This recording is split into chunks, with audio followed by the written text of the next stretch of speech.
Hi friends, welcome to Archana's Kumar రుచులు. Gobi curry చాలా టేస్టీగా ఉంది. మీకు కూడా కావాలా? అయితే ట్రై చేసేద్దామా? సండే కదా, సండే చికెన్ మటన్ లేదు కాబట్టి కార్తీక మాసము ఇలా గోబీతో కర్రీ చేశా. చాలా బాగుందనమాట. ఎలా ఉందో సింపుల్గా చేసేద్దాం. ఇప్పుడు ఒక గిన్నెలోకి వాటర్ వేసుకొని సాల్ట్ పసుపు వేసి గోబీని మొత్తం బాగా వాటర్ బాయిల్ అయ్యేటప్పుడు గోబీ ముక్కలన్నీ వేసేసి జస్ట్ ఒక 10 నిమిషాలు ఉడికేంత వరకు వాటిని పక్కన పెట్టేసుకుందాం. ఇప్పుడు స్టవ్ మీద కడాయి పెట్టుకుని గ్రేవీ కోసం మనం రెడీ చేసుకోవాలి కదా. టమాటా ముక్కలు ఒక మూడు టమాటాలు, తర్వాత ఉల్లిపాయ ముక్కలు, అల్లం వెల్లుల్లి రెబ్బలు, అలాగే 1 టీ స్పూన్ ధనియాలు, 1 టీ స్పూన్ జీలకర్ర. బాగా టమాటాలు మెత్తగా అయ్యేదాకా ఫ్రై చేసుకోండి.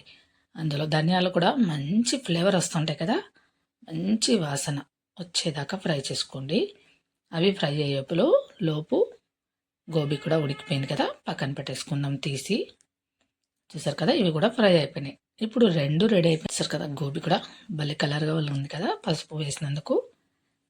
ఇప్పుడు టమాటా మిశ్రమం అంతా చల్లారిపోయింది కదా, మిక్సర్ జార్లోకి వేసుకొని ఫైన్ పేస్ట్ చేసేసుకోండి. స్టవ్ మీద కడాయి పెట్టుకొని ఆయిల్ వేసుకొని 1 లవంగం, 1 ఇంచు చెక్క వేసుకొని ఉల్లిపాయ ముక్కలు కూడా వేసి ఫ్రై చేసుకొని పసుపు వేసుకుందాం. కొంచెం పసుపు వేసుకొని ఫ్రై అయిన తర్వాత మనం మిక్సీ పట్టి పెట్టుకున్నాం కదా పేస్ట్, ఆ పేస్ట్ని కూడా వేసేసి నెమ్మదిగా పచ్చివాసన పోయేదాకా చూడాలి. ఆయిల్ అంతా పైకి వచ్చేదాకా ఫ్రై చేసుకొని తర్వాత చిన్న మంట పెట్టుకొని 2 టేబుల్ స్పూన్ పెరుగు వేసుకొని కూడా బాగా ఫ్రై చేసుకోండి.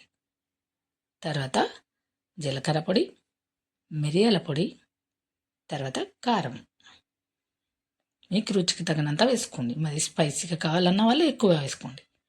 కలిపేసుకొని మిక్సీలో ఉన్న వాటర్ని వేసేసి సాల్ట్ రుచికి తగినంత వేసి మూత పెట్టేద్దాం. ఇప్పుడు మూత తీసిన తర్వాత బాగా ఉడుకుతున్నాయి కదా వాటర్ అన్నీ.